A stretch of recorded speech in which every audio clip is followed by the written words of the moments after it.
Hi everyone, I'm Ann Thomas. Welcome to Women Who Lead.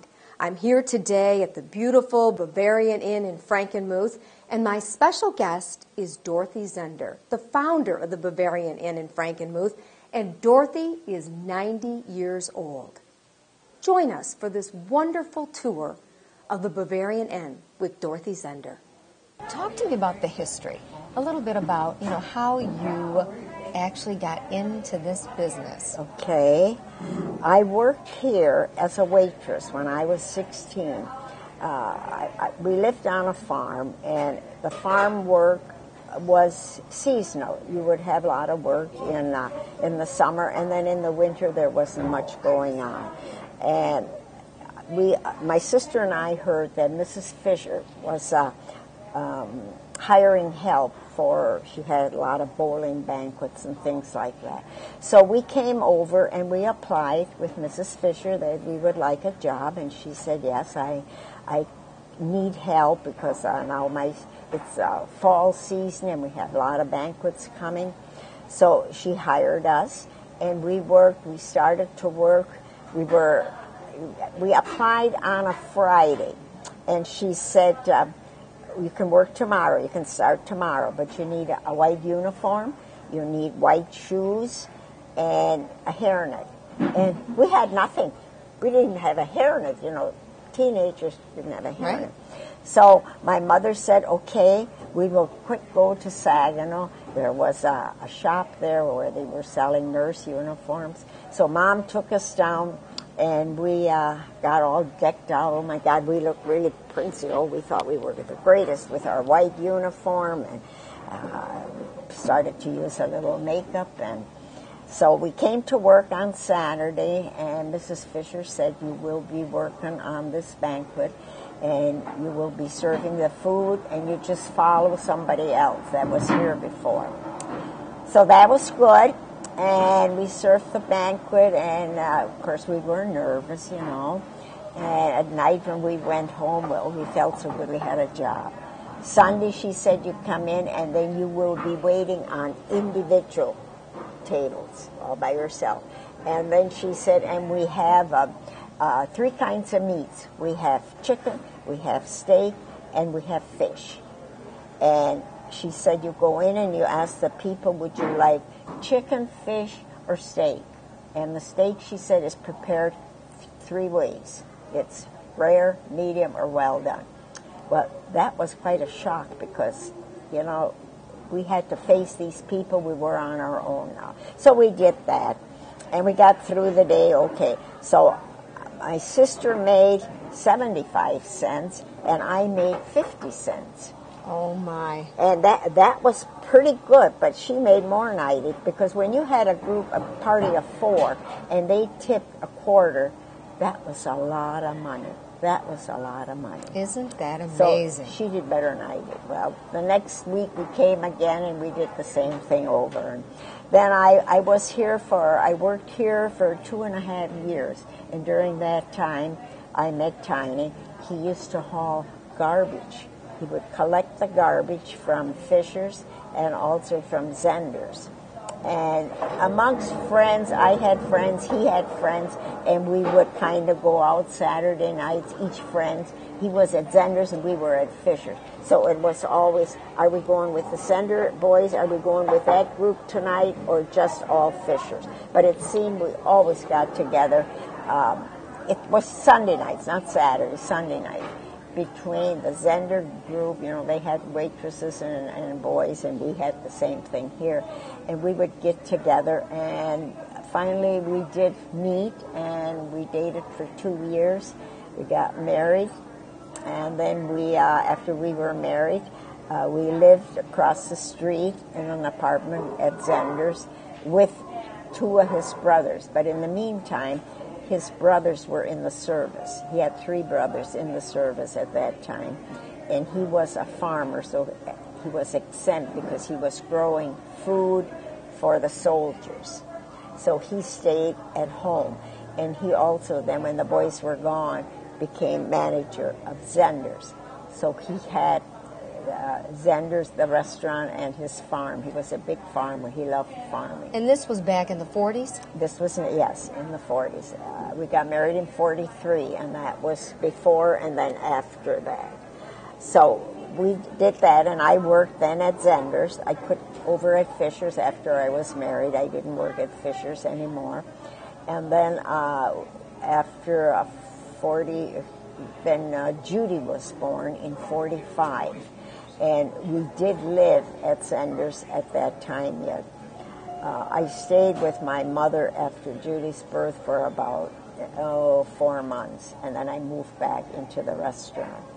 And I didn't work then anymore, but Tiny was still managing at Zehnder's until the boys came home from the service. And 2 of his brothers came home from the service, and they took over the restaurant, and he still worked on the farm. He loved farming. He loved farming better than I think the restaurant Isn't business. that interesting? I know he did, because he would, he spent a lot of time. And then he started to grow Simmental cattle, and that was his pride. He had I think he had about 100 head, if not more, of just these cattle. But then we were, in 1950 is when Zehnder's bought Fisher's. And then I moved to, he said, Fisher's, I have to tell you the story, how Fisher's was for sale. So we had a bad snowstorm on Thanksgiving Day, and Mr. Fisher had all his ducks, geese, and turkey here. Of course, they'd had them at Zehnder's too, but he had them all here, and he liked the restaurant business, but yet he would rather do other things, and then he wasn't just real healthy. So the day after Thanksgiving, when my husband picked up the garbage, he said, "I'm ready to sell." Well, that was kind of a shock. And sure. He said, "It's for sale. You guys want to buy it? It's for sale." So Tiny went back to his family and said what Mr. Fisher said, and he would like to sell. And they said, "Oh, we can't buy that. We have no money. There's just no one to run it, and we can't buy that." So that went on then for about 6 months. It just kind of quieted down. So in 6 months, Mr. Fisher came back again and said to Tiny, when he was picking up, "This is it now. If you guys want this business, now's the time, because I'm going to sell it. If you don't want it, I'm putting it up for sale." So Tiny went back to the family and said, "No, Mr. Fisher is going to put his restaurant up for sale." And they said, if someone buys that, they can really ruin the chicken dinner business if they don't follow through like the Fishers did. And he could close it up, and then, they were discussing it. So finally they did decide to buy it, but they had no money. And then everybody had to put in their savings, whatever they had saved. They were 5 boys and 2 girls. So they just put in their savings, pooled it all, and made the down payment, and that's how we bought it. And then, of course, they needed a manager. So then Tiny and I came over here. This was in 50,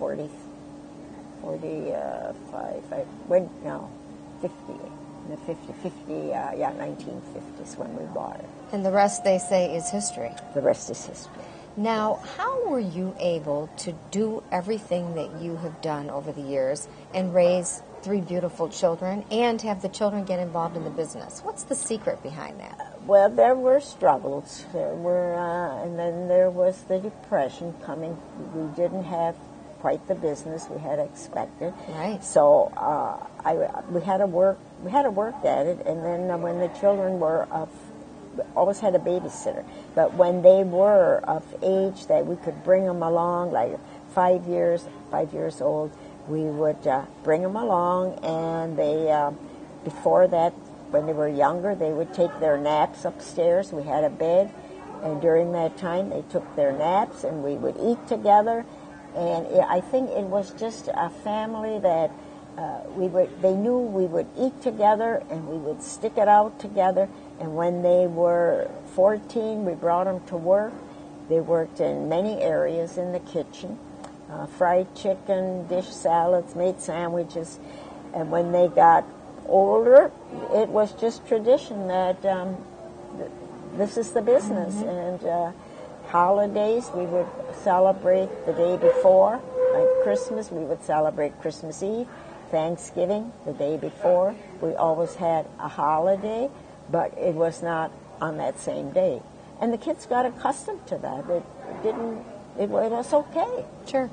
What kind of advice do you have for modern working day mothers who, struggle with the issue of trying to work and raise a family? What's your best advice for them? That's difficult. I mean, I went through that. I know it's difficult because then your children cry when you leave, and then you have a sad feeling yourself. But I guess you have to balance.